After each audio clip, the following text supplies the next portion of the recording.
Hi friends and my dear students, मैं RK. Sharma fundamental of physics channel में फिर से आप लोग का स्वागत करता हूं। दोस्तों, मनुष्य की एक विशेष प्रवृत्ति होती है, वह स्वयं से कभी संतुष्ट नहीं रहता है, स्वयं से कभी प्रसन्न नहीं रहता है। जो है उससे और अधिक पाना चाहता है और जो पा लिया है उससे और अधिक आगे बढ़ना चाहता है, अपने जीवन में बदलाव यानी परिवर्तन लाना चाहता है। और मनुष्य की यही प्रवृत्ति मनुष्य को संसार में महान बनाता है, क्योंकि इसी से संसार का विकास होता है।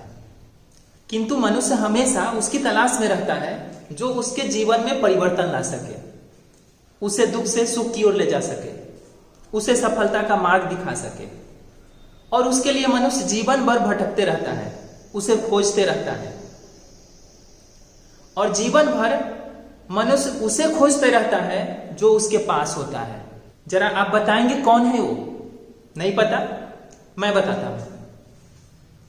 अगर कोई व्यक्ति, कोई मनुष्य आपके जीवन में बदलाव ला सकता है, आपको दुख से सुख की ओर ले जा सकता है, आपको सफल बना सकता है, तो उसे खोजने के लिए इधर उधर भटकने का जरूरत नहीं है। आपके पास मिरर होगा यानी दर्पण होगा, जाइए दर्पण के सामने खड़े हो जाइए। जब दर्पण के सामने आप खड़े हो जाएंगे तो सामने में एक चेहरा दिखाई देगा। और सच्चाई यही है कि वही सामने वाला जो चेहरा है, उस चेहरे के भीतर जो मनुष्य है, वही मनुष्य आप में परिवर्तन ला सकता है, आपको रास्ता दिखा सकता है, आपको सफल बना सकता है। और आप सबको पता है कि उस दर्पण में कौन दिखाई देगा, यानी स्वयं दिखाई देगा। यानी अगर मनुष्य में बदलाव ला सकता है तो वह स्वयं है। अगर हमें कोई सफल बना सकता है तो वह हम स्वयं हैं। यानी आप अपने स्वयं पर विश्वास कीजिए, आप अपने शक्ति को पहचानिए। आपको दुनिया में आगे बढ़ाने वाला कोई दूसरा नहीं हो सकता है जब तक आप स्वयं नहीं बढ़ना चाहेंगे तब तक। इसलिए दोस्तों, अंधविश्वास पर नहीं, आत्मविश्वास पर भरोसा कीजिए और सफलता की ओर आगे बढ़िए, अपने आप को सफल बनाइए। तो चलते हैं कूलम्ब्स लॉ के पार्ट 4 में। पार्ट 4 में हम लोग क्या पढ़ेंगे? तो सुपरपोजिशन प्रिंसिपल ऑफ चार्जेस और फोर्स बिटवीन मल्टीपल चार्जेस। यानी अभी तक हम लोग पढ़ चुके हैं दो चार्ज के बीच में फोर्स निकालना। दो चार्ज के बीच में फोर्स निकालना होता है तो फॉर्मूला लगा लेते हैं K into Q1 Q2 by r square.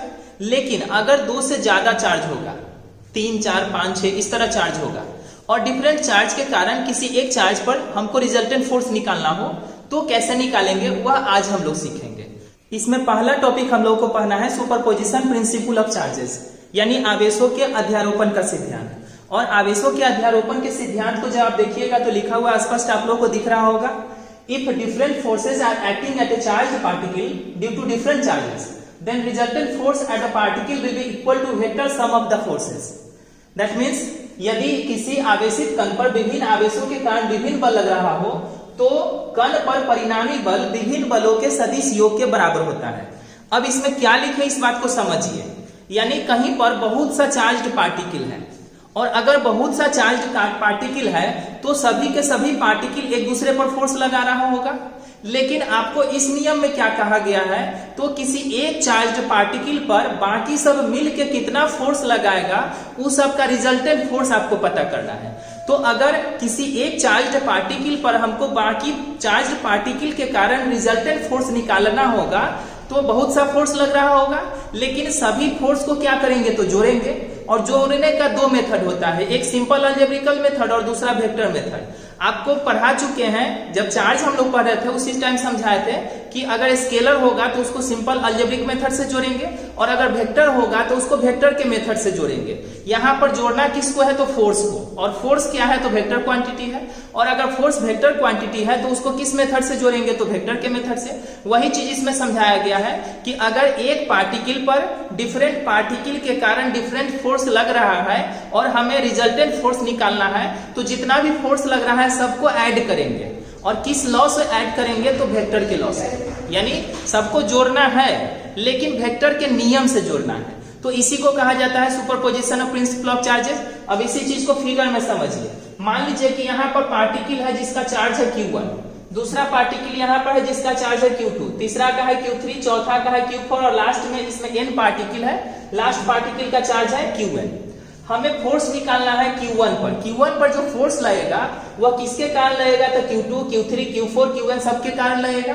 और कितना फोर्स लगेगा, तो Q2 के कारण जो Q1 पर फोर्स लगेगा उसको डिनोट कर दिए F12, मतलब हो गया फोर्स एट 1/2, यह हो गया फोर्स एट 1/3, यह हो गया फोर्स एट 1/4, यह हो गया फोर्स एट 1/n। तो यह सारा डिफरेंट टाइप का फोर्स लग रहा है Q1 पर। अगर हमें रिजल्टेंट फोर्स निकालना है Q1 पर और उस रिजल्टेंट फोर्स को हम मान ले F1, तो उस स्थिति में F1 इक्वल्स हो जाएगा force at 1/2 plus force at 1/3 plus force at 1/4 plus dash dash dash plus force at 1/n। यानी पहला चार्ज पार्टिकल पर जितना भी फोर्स लग रहा होगा सबको जोड़ेंगे, लेकिन सबको किस मेथड से जोड़ेंगे, तो वेक्टर के मेथड से, इसलिए यहाँ पर वेक्टर का चिन्ह लगा हुआ है। यही कहना है किसका, तो सुपरपोजिशन प्रिंसिपल ऑफ चार्जेस का। यानी इसमें हम लोग क्या करते हैं, तो डिफरेंट फोर्स को ऐड करते हैं, और डिफरेंट फोर्स को ऐड करते हैं किस मेथड से, तो वेक्टर के मेथड से। अब वेक्टर के मेथड से कैसे ऐड करेंगे उसके लिए थोड़ा सा आगे समझिए। सुपरपोजिशन प्रिंसिपल को और ढंग से समझने के लिए एक क्वेश्चन देखते हैं। क्वेश्चन आपको देखना है एनसीईआरटी के एक्सरसाइज 1.6 से। अगर आपके पास किताब है तो किताब निकाल लीजिए, थोड़ा देर के लिए वीडियो पॉज कर दीजिए और किताब निकालिए। किताब निकाल के क्वेश्चन आपको देखना है एक्सरसाइज 1.6। अगर आप उस क्वेश्चन में देखेंगे तो उसमें 4 चार्ज दिया हुआ है, QA, QB, Q3, Q4। QA का वैल्यू दिया हुआ है +2 माइक्रोकूलम, QB का वैल्यू दिया हुआ है -5 माइक्रोकूलम, QC का वैल्यू दिया हुआ है फिर से +2 माइक्रोकूलम, और Q4 का वैल्यू दिया हुआ है, सॉरी QD का वैल्यू दिया हुआ है -5 माइक्रोकूलम। और यह चारों के चारों चार्ज जो रखा गया है एक स्क्वायर है, स्क्वायर के चारों कॉर्नर पे रखा गया है। स्क्वायर जो है उसका साइड दिया हुआ है आपको 10 सेंटीमीटर। उसके बाद लास्ट में फिर कहा गया है कि जो स्क्वायर है उसके सेंटर पर यानी सेंट्रॉइड पर एक चार्ज रखना है, 5वां चार्ज रखना है 1 माइक्रोकूलम का, और उस 1 माइक्रोकूलम पर कितना फोर्स लगेगा सो आपको निकालना है। अब इस क्वेश्चन को अगर आप समझेंगे तो फिगर से समझिए। फिगर में देखिएगा तो क्वेश्चन के अनुसार एक स्क्वायर दिया हुआ है। स्क्वायर जो दिया हुआ है उसका नाम क्या रखना है, तो नाम आपको रखना है ABCD। यह स्क्वायर हो गया ABCD। स्क्वायर का जो ABCD जो है इसके चारों कोना पर आप लोग को चार्ज रखना है। A पर चार्ज रखेंगे QA, B पर रखेंगे QB, C पर रखेंगे QC और D पर रखेंगे QD। तो चार्ज रख दिए। इसके बाद चारों का वैल्यू दिया हुआ है, इसका वैल्यू दिया हुआ है +2 माइक्रोकूलम, इसका वैल्यू दिया हुआ है -5 माइक्रोकूलम, इसका वैल्यू दिया हुआ है +2 माइक्रोकूलम, इसका वैल्यू दिया हुआ है इधर में लिख लेते हैं -5 माइक्रोकूलम। इसके बाद कहा गया है कि दोनों का जो डायगोनल है उसको मिलाने वाला जो पॉइंट है, इस पॉइंट पे रखा गया है 1 माइक्रोकूलम का चार्ज। इस पॉइंट का नाम हम लोग दे देते हैं O। अब हमें करना क्या है, तो यह जो O है इस पर हमें रिजल्टेंट फोर्स निकालना है। O पर रिजल्टेंट फोर्स निकालने के लिए पहले तो यह देखेंगे कि O पर कितना फोर्स लगेगा। तो O पर जो चार्ज रखा हुआ है इसके अलावा आसपास में देखिएगा तो कितना चार्ज बच गया, तो 4 चार्ज बच गया। A पर वाला, B पर वाला, C पर वाला और D पर वाला। इसका मतलब इस पर जो फोर्स लगाएगा ये चारों मिलके लगाएगा। अगर चारों मिलके फोर्स लगाएगा तो पहले देखिए कि यह जो फोर्स लगाएगा उसमें फोर्स ऑफ अट्रैक्शन होगा या फोर्स ऑफ रिपल्सन होगा। तो A का नेचर है पॉजिटिव और यह भी प्लस में है, इसका मतलब इसका नेचर जो होगा वो रिपल्सिव होगा। रिपल्सिव होगा मतलब यह इसको रिपेल करेगा। रिपेल करेगा तो यह फोर्स लग गया O पर, किसके द्वारा, तो A के द्वारा, यह फोर्स हो गया। उसी तरह B वाला जो है वह निगेटिव है। निगेटिव है तो इसको अट्रैक्ट करेगा। अट्रैक्ट करेगा मतलब B के कारण जो फोर्स लगेगा वह फोर्स हो गया O पर, किसके द्वारा, तो B के द्वारा, और इधर की ओर होगा अट्रैक्ट करेगा मतलब अपनी ओर खींचेगा। अब चलते हैं C के द्वारा। C जो है वह पॉजिटिव है। पॉजिटिव है तो इस प्लस वाले को रिपेल करेगा। रिपेल करेगा मतलब धक्का देगा। धक्का देगा मतलब इस पर फोर्स लगाएगा इधर की ओर। तो यह फोर्स लगा O पर, किसके द्वारा, तो C के द्वारा। अब चलते हैं, बच गया D। D वाला निगेटिव है। निगेटिव है मतलब ये भी अट्रैक्ट करेगा। तो यह फोर्स O पर हो गया, किसके द्वारा, तो D के द्वारा। तो O पर यहाँ पर 4 फोर्स लग रहा है। 4 फोर्स कौन कौन है, तो force at O by C, force at O by A, force at O by B and force at O by D। अब यहाँ हम वैल्यू सिर्फ लिखे हैं, क्यों, चूंकि डायरेक्शन को दिखा दिए। अब यहाँ पर क्वेश्चन को सोल्व कैसे करेंगे इसको समझिए। क्वेश्चन में अगर आप देखेंगे तो A का वैल्यू और C का वैल्यू इक्वल है। दोनों का वैल्यू इक्वल है और दोनों से डिस्टेंस भी क्या है, तो इक्वल है। डिस्टेंस भी सेम है और चार्ज का वैल्यू भी सेम है। इस स्थिति में दोनों के द्वारा जो फोर्स लगेगा वह भी सेम होगा। उसी तरह B का चार्ज और D का चार्ज, दोनों का चार्ज इक्वल है, अब फिर डिस्टेंस भी क्या है तो इक्वल है, इसलिए इन दोनों के द्वारा जो O पर फोर्स लगेगा यह भी दोनों के दोनों इक्वल होगा। यानी इसके आधार पर हम लिख सकते हैं अकॉर्डिंग टू फिगर। अगर आप फिगर को समझ गए हैं तो फिगर को देख के आप लिख सकते हैं फोर्स जो है O पर C के द्वारा और फोर्स जो है O पर A के द्वारा फोर्स और C के द्वारा फोर्स, दोनों का वैल्यू सेम है। वैल्यू सेम है तो सेम लिख दिए। लेकिन अगर हम इसी पर वेक्टर का चिन्ह दे दें तो वेक्टर का चिन्ह अगर इसको दे देंगे उस स्थिति में देखिएगा कि दोनों का डायरेक्शन अपोजिट है। डायरेक्शन अपोजिट दिखाने के लिए यहां पर लगाते हैं माइनस, तो इस तरह माइनस में लगा दिए।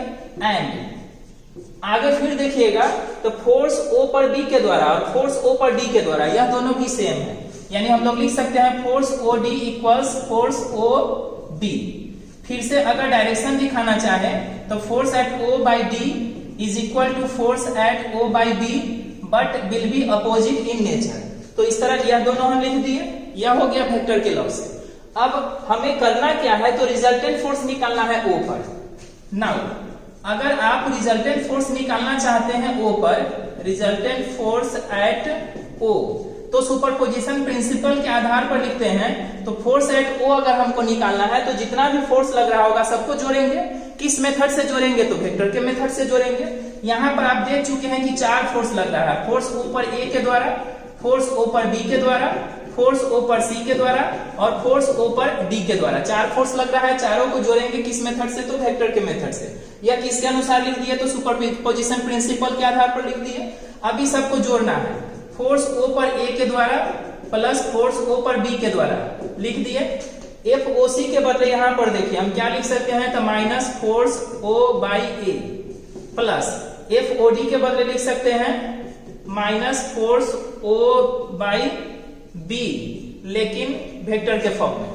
अब इसको अगर आप आगे बढ़ाते हैं तो force at O by A plus हो जाएगा force at O by B और यह माइनस में आ जाएगा force at O by A, minus में आ जाएगा force at O by D, नहीं D, force at O by D।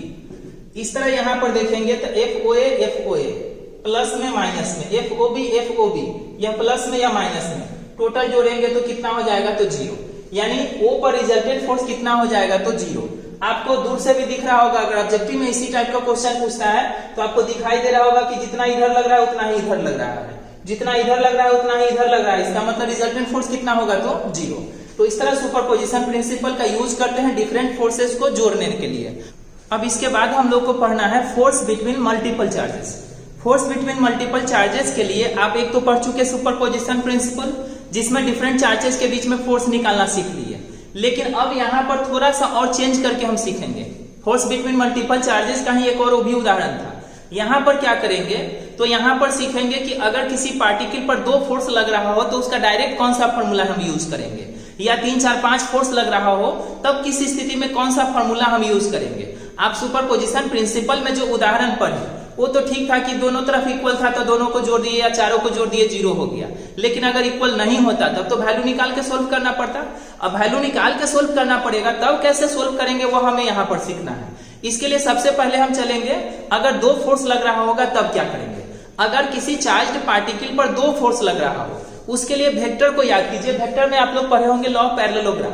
Law of parallelogram में पढ़े थे कि अगर मान लेते हैं कि यहाँ पर एक चार्ज्ड पार्टिकल है, इस पर एक फोर्स लग रहा है इधर की ओर, यह जो चार्ज्ड पार्टिकल है इस पर एक फोर्स लग रहा है इधर की ओर, दूसरा फोर्स लग रहा है इधर की ओर और दोनों के बीच का एंगल है थीटा।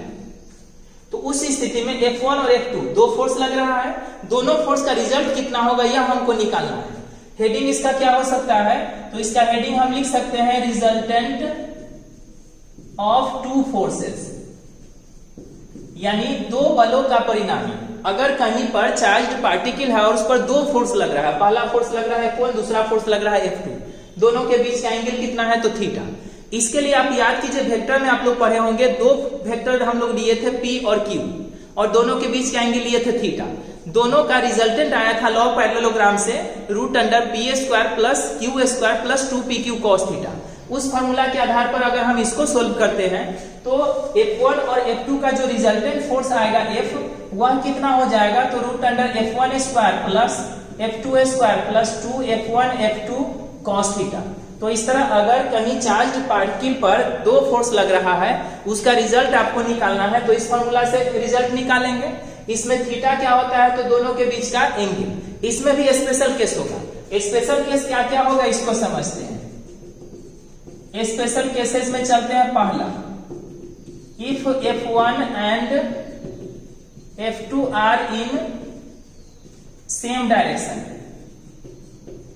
यानी F1 तथा F2 एक ही दिशा में हो। एक ही दिशा में बोलने का मतलब हो गया कि जिधर की ओर F1 है उधर की ओर F2 है। यदि F1 तथा F2 एक ही दिशा में हो तो दोनों का डायरेक्शन सेम दिखा दिए, और दोनों का डायरेक्शन अगर हम सेम दिखा देते हैं तो थीटा इक्वल्स हो जाएगा 0 डिग्री। और थीटा अगर यहाँ पर आप 0 भर के चलते हैं, उस स्थिति में F निकालते हैं, तो फॉर्मूला हो जाएगा root under F1 square plus F2 square plus 2F1 F2 cos theta के जगह cos 0 भर लेंगे। cos 0 का वैल्यू होता है 1। इस तरह यह हो जाएगा F1 square plus F2 square plus 2F1 F2। इसको आगे अगर आप बढ़ाते हैं तो F इक्वल्स हो जाएगा root under F1 plus F2 का होल स्क्वायर। होल स्क्वायर से रूट को हटा सकते हैं। इस तरह F इक्वल्स हो जाएगा F1 प्लस F2। मतलब अगर दो फोर्स सेम डायरेक्शन में लग रहा हो तो रिजल्ट निकालने के लिए आपको मेन फॉर्मूला लगाने का जरूरत नहीं है, दोनों को डायरेक्ट इस फॉर्मूला से आप जोड़ सकते हैं। इसी तरह दूसरा केस में चलेंगे। दूसरा केस में लिख लेते हैं, if F1 and F2 are in opposite directions. इसका हिंदी हो जाएगा, यदि F1 तथा F2 विपरीत दिशाओं में हो। यदि F1 तथा F2 विपरीत दिशा में हो, विपरीत दिशा में बोलने का मतलब यह F1 इधर है तो F2 हो जाएगा इधर की ओर, दोनों का डायरेक्शन अपोजिट हो गया। इस स्थिति में डायरेक्शन अगर अपोजिट हो गया तो थीटा का वैल्यू तो 180 हो जाएगा, और इस फॉर्मूला में फिर से थीटा के जगह 180 वैल्यू भर के चलिएगा तो F इक्वल्स आ जाएगा F1 माइनस F2। यानी दो फोर्स अगर अपोजिट डायरेक्शन में लग रहा हो तो दोनों का रिजल्ट निकालने के लिए सीधा सीधी पहला में से दूसरा को घटा देना है। तो दूसरा फॉर्मूला निकल गया। तीसरा में चलते हैं, if F1 and F2 are perpendicular to each other, यानी F1 और F2 जो है दोनों के दोनों एक दूसरे पर परपेंडिकुलर है, यानी लंबवत है। यदि F1 तथा F2 दोनों एक दूसरे पर लंबवत हो, लंबवत बोलने का मतलब हो गया कि F1 अगर इधर की ओर होगा तो F2 इधर की ओर होगा। इस स्थिति में देखिएगा तो थीटा का वैल्यू हो जाएगा 90 डिग्री, और इस फॉर्मूला में थीटा का वैल्यू अगर हम 90 डिग्री भर के चलते हैं तो F इक्वल्स हो जाता है root under F1 square plus F2 square, और पूरे पर रूट रह जाएगा, root under F1 square plus F2 square. तो इस तरह यहां पर अगर आप देखेंगे तो इसमें आपको 4 फॉर्मूला याद रखना होगा। दो फोर्स अगर दोनों के बीच का एंगल थीटा हो तो मेन फॉर्मूला कौन सा लगाएंगे, root under F1 square plus F2 square plus 2F1 F2 cos theta. इस फॉर्मूला का यूज कब करेंगे, जब थीटा का वैल्यू 30, 60, 75, 105, 45 कुछ भी हो, यानी किसी भी परिस्थिति में इस फॉर्मूला का हम यूज कर सकते हैं, चूंकि यह मेन फॉर्मूला हो गया। अब आगे चलते हैं, इसी फॉर्मूला का special case. Special case special अवस्था में ही लगाना है। स्पेशल अवस्था कौन सा लेना है, तो देखेंगे कि यार दोनों के दोनों सेम डायरेक्शन में है, तब डायरेक्ट दोनों को जोड़ सकते हैं। अगर दोनों के दोनों अपोजिट डायरेक्शन में है तो सब्ट्रैक्ट कर सकते हैं, और अगर दोनों के दोनों परपेंडिकुलर में है तब रूट अंडर पहला का स्क्वायर प्लस दूसरा का स्क्वायर। तो इस तरह दो फोर्स का रिजल्ट निकालना सीख लिए। अब इस पर एक क्वेश्चन देखते हैं। इस टॉपिक को समझने के लिए हम लोग चलते हैं एग्जाम्पल 1.7 में। आप किताब निकाल लीजिए, एनसीईआरटी का एग्जाम्पल 1.7। उस क्वेश्चन में आप देखिएगा तो 3 चार्ज आपको दिया हुआ है। 3 चार्ज में पहला चार्ज दिया हुआ है Q, दूसरा चार्ज है Q और तीसरा चार्ज है -Q। तीनों चार्ज को रखा गया है इक्विलैटरल ट्रायंगल के तीनों कॉर्नर पर। वही चीज यहाँ फिगर में हम दिखा दिए हैं। पहला चार्ज Q1 दिखा दिए A पर, Q2 दिखा दिए B पर और Q3 दिखा दिए C पर। Q1 का वैल्यू Q, Q2 का वैल्यू Q और Q3 का वैल्यू -Q। इक्विलैटरल ट्रायंगल है इसलिए तीनों का साइड हम सेम कर दिए, कितना तो A। अब क्वेश्चन में क्या कहा गया है उसको देखिएगा तो क्वेश्चन में आपको लिखा हुआ है find resultant force at each charge, यानी प्रत्येक चार्ज पर आपको रिजल्टेंट फोर्स निकालना है। तो रिजल्टेंट फोर्स अगर प्रत्येक चार्ज पर निकालना है तो यहाँ तो 3 चार्ज है, 3 चार्ज है, इसका मतलब हो गया कि रिजल्टेंट फोर्स हमको तीनों पर निकालना है। और तीनों पर निकालने का मतलब पहला पर भी, दूसरा पर भी और तीसरा पर भी। तो 3 आंसर यहाँ पर आपको निकालना पड़ेगा। 3 आंसर के लिए पहले हम लोग चलते हैं ए पर। अगर हम रिजल्टेंट फोर्स निकालना चाहते हैं कहां पर, ए पर, तो उसके लिए पहले चलते हैं, यानी सॉल्यूशन में सबसे पहले चलेंगे रिजल्टेंट फोर्स एट ए। अगर ए पर हम रिजल्टेंट फोर्स निकालना चाहते हैं तो फिर से याद कीजिए कि ए पर जो चार्ज है उसके अलावा कितना चार्ज बच गया, तो यह बच गया Q2 और यह बच गया Q3। 2 चार्ज बच गया। 2 चार्ज जब बच गया तो दोनों मिलकर इस पर फोर्स लगाएगा। Q2 का नेचर पॉजिटिव है, इसका भी नेचर पॉजिटिव है, इसका मतलब ये इसको रिपेल करेगा। रिपेल करेगा तो इधर की ओर रिपेल करेगा। और यह जो फोर्स हो गया यह किस पर हो गया, तो 1 पर। किसके द्वारा हो गया, तो 2 के द्वारा, इसलिए इसको लिख दिए फोर्स एट 1/2। अब इसमें चलते हैं, Q3 इसको क्या करेगा, तो Q3 माइनस में है और यह प्लस में है, तो Q3 तो इसको अट्रैक्ट करेगा। अट्रैक्ट करेगा इसका मतलब हो गया कि A पर जो 3 के द्वारा फोर्स लगेगा वह इधर की ओर लगेगा। तो यह हो गया फोर्स 1 पर किसके द्वारा, तो 3 के द्वारा। तो force at 1/3 is equal to इधर की ओर हो गया। यह 2 फोर्स किस पर लग रहा है, तो A पर। A पर 2 फोर्स लग रहा है। ये दोनों फोर्स का आपको रिजल्ट निकालना है। दोनों फोर्स का क्या निकालना है, तो रिजल्ट। लेकिन दोनों फोर्स का रिजल्ट निकालने के लिए पहले तो दोनों का वैल्यू निकालेंगे, उसके बाद दोनों के बीच का एंगल पता करेंगे। दोनों के बीच का एंगल अगर आप देखेंगे तो यहाँ का एंगल 60 है, तो यहाँ 120 हो जाएगा। तो इसको हम दिखा सकते हैं 120 डिग्री। एंगल को दिखा दिए। उसके लिए पहले हम लोग को निकालना पड़ेगा फोर्स एट 1/2। अगर हम फोर्स एट 1/2 निकालते हैं तो फोर्स एट 1/2 निकालेंगे तो फॉर्मूला हो जाएगा K Q1 Q2 by R12 का स्क्वायर। वैल्यू भरते हैं, वैल्यू भरिएगा तो K के जगह K रहने देते हैं, Q1 के जगह Q1 रहेगा, Q2 के जगह भी Q ले लेंगे। चूंकि यहाँ पर प्लस माइनस के आधार पर डायरेक्शन दिखा दिए हैं, इसलिए प्लस माइनस Q में अब नहीं भरेंगे। R के जगह डिस्टेंस देखिएगा तो कितना है, तो L है, स्क्वायर है तो स्क्वायर। तो फोर्स एट 1/2 निकाल दिए। इसी तरह अगर हम फोर्स एट 1/3 निकालना चाहे तो K हो जाएगा Q1 Q3 is by R13 का स्क्वायर। वैल्यू भरेंगे तो K Q by L square. दोनों का वैल्यू देखिएगा तो सेम है, यानी फोर्स एट 1/2 फोर्स एट 1/3 दोनों का वैल्यू कितना है, तो सेम है, लेकिन डायरेक्शन दोनों का अलग अलग है। अब अगर हम A पर रिजल्टेंट फोर्स निकालना चाहते हैं, रिजल्टेंट फोर्स A पर, तो फॉर्मूला आपका होता है √F1 square plus F2 square plus 2F1 F2 cos theta. इस फॉर्मूला का यूज कर लेंगे। इस फॉर्मूला का अगर आप यूज करते हैं तो √F1 स्क्वायर के बदले पहला फोर्स का स्क्वायर भरेंगे। पहला फोर्स में कौन है, तो F12 स्क्वायर है तो स्क्वायर लगा दिए।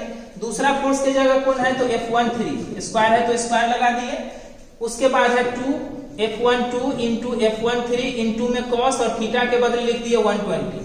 लेकिन यहाँ पर F12 और F13 दोनों के वैल्यू सेम है तो F13 के जगह F12 भी लिख सकते हैं। अगर हम इसको F12 ही लिख के चलते हैं तो यह हो गया F12 का स्क्वायर प्लस इसके बदले भी लिख देते हैं F12 का स्क्वायर, चूंकि दोनों सेम है। यहाँ पर 2 रहेगा F12 इंटू F12 और cos 120 का वैल्यू जब आप देखेंगे तो cos 120 का वैल्यू आएगा 1/2 माइनस में, यानी इसका वैल्यू आता है -1/2। अब इसको और आगे अगर आप बढ़ाते हैं तो यह F12 का स्क्वायर 2 है तो 2F12 का स्क्वायर, और यह आ जाएगा माइनस में, 2 से 2 कटेगा, बचेगा क्या, तो F12 का स्क्वायर। इस तरह अगर हम 2F12 स्क्वायर में से एक F12 का स्क्वायर घटाते हैं तो रूट में बचेगा F12 का स्क्वायर, और F12 का स्क्वायर से रूट हटाते हैं तो बचेगा F12, और F12 का वैल्यू निकाल चुके हैं कितना, तो Q बाई L स्क्वायर, या इसको ऐसे लिख सकते हैं Q square by L square. तो इस तरह फोर्स हम लोग का निकल गया किस पर, तो A पर फोर्स निकाल दिए। इसी तरह अब आपको निकालना है फोर्स किस पर, तो B पर। फिर फोर्स कहां पर निकालना है, तो C पर। B पर फोर्स निकालिएगा तो सेम इतना ही आएगा, क्योंकि इसका वैल्यू जो कंडीशन इसके साथ है वही कंडीशन इसके साथ भी है। लेकिन जब इस पर आप फोर्स निकालिएगा तो यह माइनस में है, माइनस वाला को यह भी अपना और अट्रैक्ट करेगा और ये अपना और अट्रैक्ट करेगा, तो दोनों के बीच का एंगल हो जाएगा 60 डिग्री। यानी अगर C पर आप रिजल्टेंट फोर्स निकालेंगे उस स्थिति में थीटा के जगह जो यहाँ 120 भरे थे उसके जगह आपको भरना पड़ेगा 60 डिग्री, 60 डिग्री। उसके आधार पर C वाला आंसर आपका चेंज हो जाएगा, यानी B पर फोर्स तो इतना ही आएगा, लेकिन C पर फोर्स का वैल्यू आपका चेंज हो जाएगा। अब आगे देखते हैं, अगर 2 से ज्यादा फोर्स लग रहा होगा तब क्या करेंगे। यदि किसी चार्ज्ड पार्टिकल पर 2 से ज्यादा फोर्स लग रहा हो, उसका रिजल्ट निकालना हो, उसको समझने के लिए चलते हैं एग्जाम्पल 1.6 में। यानी इस टॉपिक को अगर आपको समझना है तो फिर से एनसीईआरटी का किताब निकालिए, उसमें देखिए एग्जाम्पल 1.6। एग्जाम्पल 1.6 में आप देखेंगे तो 3 चार्ज दिया हुआ है, तीनों का वैल्यू सेम है, नेचर भी सेम है, यानी Q Q Q तीनों का वैल्यू सेम है और तीनों को रखा गया है फिर से इक्विलैटरल ट्रायंगल के तीनों कॉर्नर पर, जो कि फिगर में यहाँ पर हम दिखा दिए हैं। 3 चार्ज Q1 Q2 Q3 तीनों का वैल्यू सेम है और तीनों को रखा गया है A B C तीनों कॉर्नर पर रख दिया गया है। इसके बाद इस क्वेश्चन में और भी कहा गया है कि एक चौथा चार्ज भी लेना है और चौथा चार्ज को रखना है इस ट्रायंगल के सेंट्रोइड पर, जो कि यहाँ पर हम कैपिटल Q को दिखा दिए हैं सेंट्रोइड पर। तो इस तरह सेंट्रोइड पर कैपिटल Q रखा गया है और यहाँ पर क्वेश्चन में आपसे कहा जा रहा है कि सेंट्रोइड पर जो कैपिटल Q रखा गया है उस पर रिजल्टेंट फोर्स निकालिए। तो रिजल्टेंट फोर्स आपको कहां पर निकालना है, तो कैपिटल Q पर। और अगर कैपिटल Q पर रिजल्टेंट फोर्स निकालना है मतलब एक आंसर होगा, एक आंसर कितना होगा उसको निकालना है। लेकिन इस पर कितना फोर्स होगा उसको निकालने के लिए सबसे पहले तो आपको पता करना पड़ेगा कि इस पर कितना फोर्स लग रहा है। उसके लिए देखिएगा तो इसके अलावा कितना चार्ज बच गया, 3 चार्ज। इसका मतलब उस पर 3 फोर्स लग रहा होगा और 3 फोर्स लग रहा होगा मतलब तीनों का रिजल्ट हम लोगों को निकालना है और तीनों को वेक्टर के नियम से जोड़ देना है। अब कैसे निकालेंगे उसके लिए समझते हैं। अगर Q1 को देखिएगा तो इसका नेचर प्लस में है और कैपिटल Q भी प्लस में है, तो यह जो स्क्वायर धक्का देगा मतलब रिपेल करेगा। तो रिपेल करेगा तो पहला चार्ज के कारण जो फोर्स होगा वह किधर की ओर होगा, तो नीचे की ओर होगा, जिसको मान लिए F1। उसी तरह दूसरा भी इसको रिपेल करेगा तो इधर की ओर रिपेल करेगा, यह हो गया F2। तीसरा जो है इसको इधर की ओर रिपेल करेगा मतलब हो गया F3। यानी यहाँ कैपिटल Q पर 3 फोर्स लगा, F1 F2 और F3। तीनों का डायरेक्शन तो यहाँ हम दिखा दिए, लेकिन तीनों का अगर वैल्यू निकालना चाहे तो देखिएगा तो तीनों का वैल्यू निकालेंगे तो जरा बताइए सेम होगा कि डिफर होगा।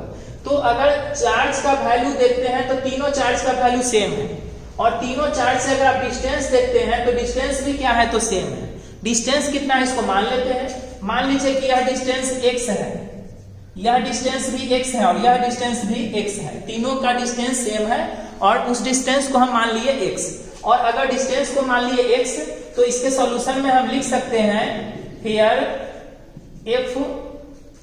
F1 is equal to F2 is equal to F3। तीनों का वैल्यू सेम है, कितना होगा हो जाएगा तो K into capital Q into small q by distance का स्क्वायर। यानी तीनों चार्ज का वैल्यू जो है सेम है, लेकिन तीनों के तीनों फोर्स लगा रहा है किस पर, तो कैपिटल Q पर। कैपिटल Q पर फोर्स लगा रहा है इसलिए कैपिटल Q पर फोर्स लगा स्मॉल q के द्वारा, डिस्टेंस x है इसलिए x कर दिए। तो यहाँ पर 3 फोर्स है लेकिन तीनों फोर्स का वैल्यू सेम है, कितना है तो K into capital Q small q by x square. यह दिखा दिए, तीनों का वैल्यू इतना ही है, डायरेक्शन इस फिगर में हम दिखाए हुए हैं। अब यहाँ पर हम लोग को करना क्या है, तीनों को जोड़ना है। किस मेथड से, तो वेक्टर के मेथड से। अगर हम वेक्टर के मेथड से 3 फोर्स को जोड़ना चाहते हैं तो तीनों को आपको दिखाना पड़ेगा पहले एक्सिस पर। एक्सिस पर दिखाने का मतलब हो गया कि हम बनाएंगे एक्स एक्सिस और वाई एक्सिस। इसके बाद तीनों फोर्स को यहाँ दिखा दीजिए। तीनों फोर्स को यहाँ दिखाएंगे तो एक फोर्स नीचे की ओर है F1, दूसरा फोर्स को आप देखेंगे तो इधर की ओर है, कौन सा फोर्स है तो यह है F2। तीसरा फोर्स इधर की ओर है, यह कौन सा फोर्स है तो F3। तो इस तरह यहाँ पर कोऑर्डिनेट पर हम दिखा दिए F1 F2 और F3। इसके बाद अगर कोई एक्सिस पर है तो ठीक है, एक्सिस के बीच में अगर कोई है तो उसके लिए आपको एंगल दिखाना पड़ेगा। F1 यहाँ एक्सिस पर है, इसको रहने देंगे, लेकिन F2 जो है वह x और y के बीच में है, उसी तरह F3 भी इसके बीच में है, तो एंगल आपको दिखाना पड़ेगा। एंगल या तो ऊपर से दिखा दीजिए नहीं तो नीचे से दिखा दीजिए। अगर हम ऊपर से एंगल दिखाना चाहते हैं, यह वाला एंगल दिखाना चाहते हैं, या नीचे से एंगल दिखाना चाहते हैं तो कोई भी एंगल आप दिखा सकते हैं। अगर इस फिगर को आप गौर से देखिएगा तो यहाँ का एंगल है 90 डिग्री, यहाँ का एंगल कितना तो 90 डिग्री। उसके बाद यह पूरा एंगल कितना है तो 60, पूरा एंगल कितना है तो 60। इसका मतलब यह वाला बचेगा 30, यह हो गया 90, यह हो गया 30, यह कितना बचेगा तो 60। उसी तरह इधर में 90, इधर में 30, यह कितना बचेगा तो 60। यानी फिगर को आप गौर से देखिएगा तो यह एंगल आपको दिखाई देगा 60 डिग्री और यह एंगल भी दिखाई देगा आपको 60 डिग्री। तो इस तरह जो बीच में होगा उसका एंगल दिखा देंगे। एंगल दिखाने के बाद आप लोग वेक्टर में पढ़े होंगे कंपोनेंट में तोड़ना। कंपोनेंट में यहाँ पर तोड़ना पड़ेगा, फिर उसी को जो बीच में है, बीच में कौन है तो F2 और F3, यानी F2 और F3 को तोड़ना पड़ेगा कंपोनेंट में। कंपोनेंट में तोड़ने के क्रम में हम लोग ध्यान देते हैं कि जिधर की ओर थीटा है उधर की ओर लगाते हैं कॉस, और जिधर थीटा नहीं होता है उधर की ओर लगाते हैं साइन। तो F2 को कंपोनेंट में तोड़ेंगे तो इधर की ओर हो जाएगा F2 sin 60 और इधर की ओर हो जाएगा F2 cos 60। इधर थीटा ऊपर की ओर था इसलिए ऊपर cos लगा और नीचे में थीटा नहीं था इसलिए sin लगा। F3 को अगर आप तोड़ेंगे तो उसी तरह इधर की ओर हो जाएगा F3 sin 60 और ऊपर की ओर हो जाएगा F3 cos 60। तो इस तरह कंपोनेंट में तोड़ दिए। कंपोनेंट में तोड़ने के बाद आपको निकालना पड़ेगा सिग्मा Fx, यानी जो फोर्स x एक्सिस पर है वह टोटल फोर्स को निकालना है। टोटल फोर्स x एक्सिस पर देखने का मतलब राइट वाले को प्लस में लेंगे और लेफ्ट वाले को माइनस में लेंगे। राइट वाला कौन है तो F2 sin 60 और लेफ्ट वाला कौन है तो F3 sin 60। वैल्यू अगर पुट करते हैं तो F2 का वैल्यू और F3 का वैल्यू दोनों का वैल्यू सेम है। दोनों का वैल्यू जब सेम है तो इसको हम इस तरह भी लिख सकते हैं F2 sin 60 या माइनस में F2 sin 60। क्यों? चूंकि F3 के बदले F2 भर दिए। क्यों भर दिए? चूंकि F3 का वैल्यू किसके इक्वल है तो F2 के इक्वल है। घटाइएगा हो जाएगा 0। इसी तरह सिग्मा Fy अगर निकालते हैं तो सिग्मा Fy निकालेंगे तो y एक्सिस वाले को जोड़ेंगे, y एक्सिस पर ऊपर वाले को प्लस में लेंगे, नीचे वाले को माइनस में लेंगे। ऊपर में कौन है तो F2 cos 60 प्लस में है F3 cos 60 और नीचे में कौन है तो F1 है।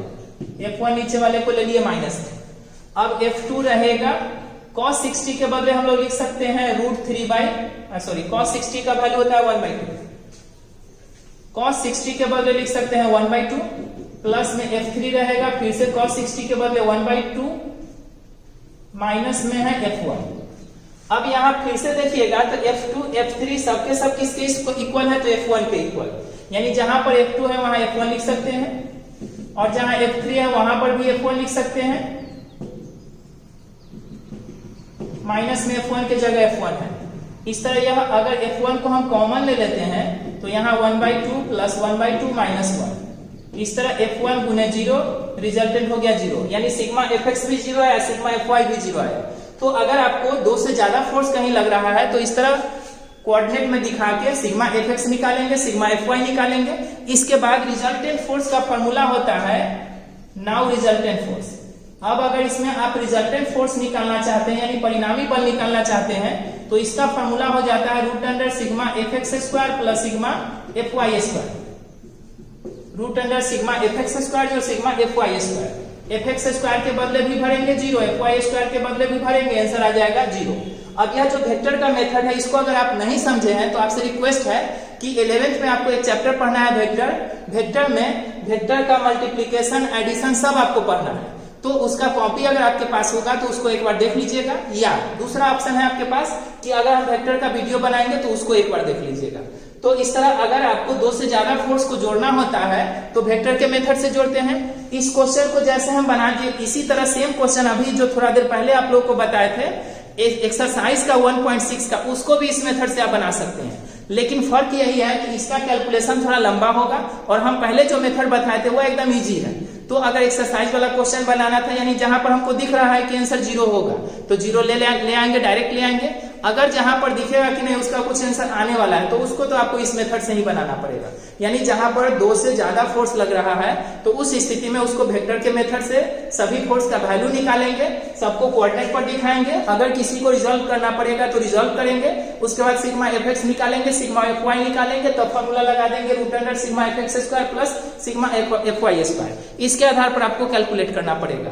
तो इस तरह रिजल्टेंट फोर्स निकालना सीख लिए, यानी कहीं भी 2 चार्ज हो या 2 से ज्यादा चार्ज हो, कहीं 1 फोर्स लग रहा हो, 2 फोर्स लग रहा हो, 5 फोर्स लग रहा हो, हर तरह के फोर्स से रिलेटेड क्वेश्चन आप अब बना सकते हैं। अब आप स्वतंत्र है किसी भी बुक से किसी भी क्वेश्चन को बनाने के लिए कूलम्ब्स लॉ से, यानी फोर्स से रिलेटेड किसी भी टाइप का क्वेश्चन अगर आपके पास है तो उसको सोल्व कीजिए। अगर नहीं सोल्व होता है तो प्लीज आपसे रिक्वेस्ट है कि कमेंट में हमें जरूर बताइए कि सर यह क्वेश्चन सोल्व नहीं हुआ है। तो अगला वीडियो अब आप लोग के पास आएगा, लेकिन अगला वीडियो जो हम बनाएंगे वो आपको डिफरेंशिएशन का बता चुके हैं, अब बनाएंगे इंटीग्रेशन का। क्यों? चूंकि फिजिक्स का जरूरत है डिफरेंशिएशन और इंटीग्रेशन। आधा यानी डिफरेंशिएशन हम बता चुके हैं, अब आप लोग को हम बताएंगे इंटीग्रेशन। फिर वही बता रहे हैं फिजिक्स को अगर आपको ढंग से समझना है तो बेसिक मैथमेटिक्स आपका क्लियर रहना चाहिए। बेसिक मैथमेटिक्स में सिर्फ एक टॉपिक हम अभी तक बताए हैं, डिफरेंशिएशन। इसके बाद हम बताएंगे इंटीग्रेशन, इसके बाद फिर बताएंगे पावर, लॉगरिथम, यानी इंटीग्रेशन के बाद आप लोग जानिएगा पावर, लॉगरिथम, रूट, ये सब जानिएगा, सब बताएंगे, लेकिन पहले इंटीग्रेशन, उसके बाद। तो अगला वीडियो के लिए इंतजार करेंगे और इससे रिलेटेड जितना भी क्वेश्चन है आपके बुक में, आपके पास जो भी क्वेश्चन है उसको बनाइए। नहीं बनता है तो प्लीज कमेंट में भेज दीजिए। Thank you very much.